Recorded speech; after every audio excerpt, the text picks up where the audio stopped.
પૂજ્ય મોરારી બાપુ જેમનું હેત અમારી ઉપર વર્ષોથી વહ્યું છે અને ખૂબ કાળજી કરે અમારી, એ બાપુની અત્યારે બગસરામાં માનસ મેઘાણી રામકથા ચાલી રહી છે. કથા શરૂ થઈ એની 2 દિવસ પહેલાં જ બગસરામાં અમે 104 પરિવારોના ઘર બાંધ્યા છે.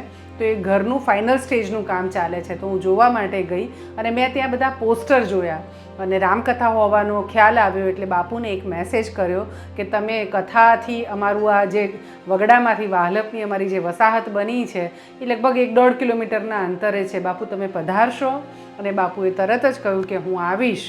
અને અમે કથા સ્થળે પહોંચ્યા અને બાપુ બપોરે કથા પૂરી થઈ અને ખરા ટાણે એટલે ખરા બપોરે, આમ તો એકદમ સૂરજ મધ્યાહને તપતો તો એવા સમયે વસાહતમાં આવ્યા. આમ તો વસાહતના લોકોને કીધું કે બાપુ આવવાના છે તો બધાનો હરખનો પાર નહોતો. કામ ધંધે જે બહાર ગામ જે જતા રહ્યા હતા એ બધા જ લોકો પાછા આવ્યા અને બાપુની આમ કાગ ડોળે વાટ જોતા એવી રીતે સરસ સજી ધજીને તૈયાર થયેલા. અને બાપુ બપોરે વસાહતમાં પધાર્યા. લોકો એમને બહુ જ નિરાતે મળ્યા અને બાપુએ ઘર પણ જોયું જે અમે બાંધ્યું હતું એ. અને મેં એ વખતે કહ્યું હતું કે મને હંમેશા એવું થાય કે ગરીબ માણસો માટે ગરીબ વ્યવસ્થાઓ ન હોવી જોઈએ, એના માટે ઉત્તમ હોવું જોઈએ. મારી પાસે એટલા બધા પૈસા નથી કે મારી ઈચ્છા પ્રમાણેનું બધું જ એમને કરી શકું, પણ બગસરામાં હા અમે એમના ઈચ્છા મુજબના ઘરો બાંધવાનો પ્રયત્ન કર્યો છે. સરકારના 3.5 લાખ રૂપિયા અને અમારા કિશોરભાઈ પટેલ, કિશોર અંકલે પ્રિય કુશલભાઈની સ્મૃતિમાં લગભગ 2-1 લાખ રૂપિયાનું ભંડોળ એમનું પણ, એમ કરી 2 રૂમ, રસોડું, ટોયલેટ, બાથરૂમ અને આગળ સરસ મજાની પરસાળ સાથેનું ઘર બાંધ્યું.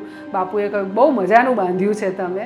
અને પછી તો એ ઘરનો થોડો છાંયડો હતો એની આગળ જ ખાટલામાં બાપુ બેઠા અને એમણે સામે એક ઝૂંપડું હતું જેમાં પરિવારો સદીઓ રહ્યા છે. ત્યાંથી કહ્યું કે આ ઘર કોનું છે, છાપરું કોનું છે, એને બોલાવો.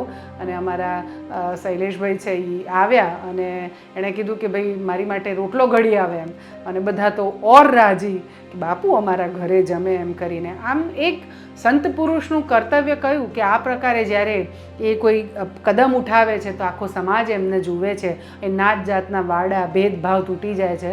બાપુ એમના ત્યાં જમ્યા અને બહુ બધી વાતો થઈ. અમારા નવગણભાઈ છે, અમારા જેકીભાઈ, એમણે કીધું કે બાપુ અમે તો તલગાજરડાએ આવીએ ને મહુએ આવીએ, પાદરમાં અમે ગાડા લઈને પડ્યા હોઈએ, પણ અમે તમને દૂરથી જોતા હતા, તમારી નજીક તો અમે કેવી રીતે આવીને કોઈ આવાય ન દે. ત્યારે બાપુએ બહુ સરસ કીધું. આજુબાજુમાં ક્યાંક કથા હોય ને જ્યાં પણ ગુજરાતમાં કે સૌરાષ્ટ્રમાં તો તમારે મળવું હોય તમારી પાસે આવવાનું. એટલું જ કહેવાનું તમે મિત્રબેનના પરિવારવાળા સપોર્ટ નહીં રાખવાનું, ભણાય કે કેમનો કોઈ જવા દે કે નહીં, કશું નહીં.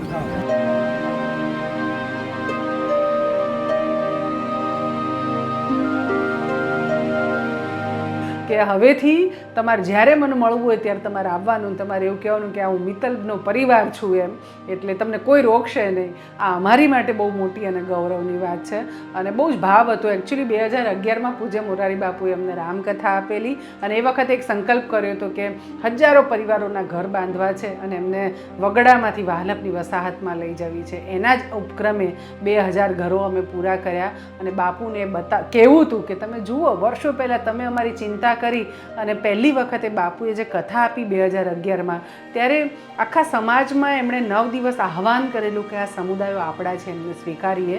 અને પોલિટિશિયનથી લઈને પદાધિકારીઓ, અધિકારીઓ, સરકારમાં બેઠેલા મંત્રીઓ બધા જ 9 દિવસ કથામાં આવેલા.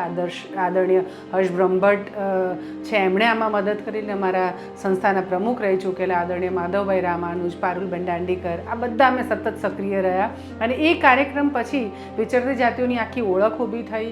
બજાટ અલાયદા એમના માટે ફળવા થયા હતા. તો બહુ મોટો ફાળો એક સંત, એક મહાપુરુષ એક જુદા પ્રકારે કદમ ઉઠાવે છે તો આખો સમાજ એને કેવી રીતે જુએ છે એનું આ પ્રત્યક્ષ ઉદાહરણ હતું. અને મને બાપુને એટલે લઈ જવાતા. હું હંમેશા કહું છું બાપુ સામે હોય ત્યારે ખૂબ કહેવાનું મન થાય પણ બહુ જાજુ બોલાતું નથી એમની સામે. કંઈ એમને ના નથી પડતા પણ અમારી બોલતી બંધ થઈ જતી હોય એવું ક્યારેક થાય, કેમ કે મને એમ લાગે કે એ બધું જ સમજે છે. એટલે વખતો વખત ફોન કરીને કે એક મિત્તલ પ્રસાદ મોકલું છું એટલે સંસ્થાને અનુદાન પણ મોકલે અને જ્યાં જરૂર પડે ત્યાં ટેકો પણ કરે. તો આવા વહાલા બાપુ અમારી વસાહતમાં પધાર્યા, એનો રાજીપો, બધા પરિવારો બહુ જ રાજી હતા. એમણે કીધું પણ ખરું બધાને કે સરસ ભણજો પણ ખરા. તો આભાર બાપુ, તમારા ચરણોમાં વંદન, અને તમારું આ વહાલ અમારા વિચરતી જાતિ માત્ર નહીં પણ તમામ તક વંચિતો પર વહે છે એનું બહુ જ રાજી.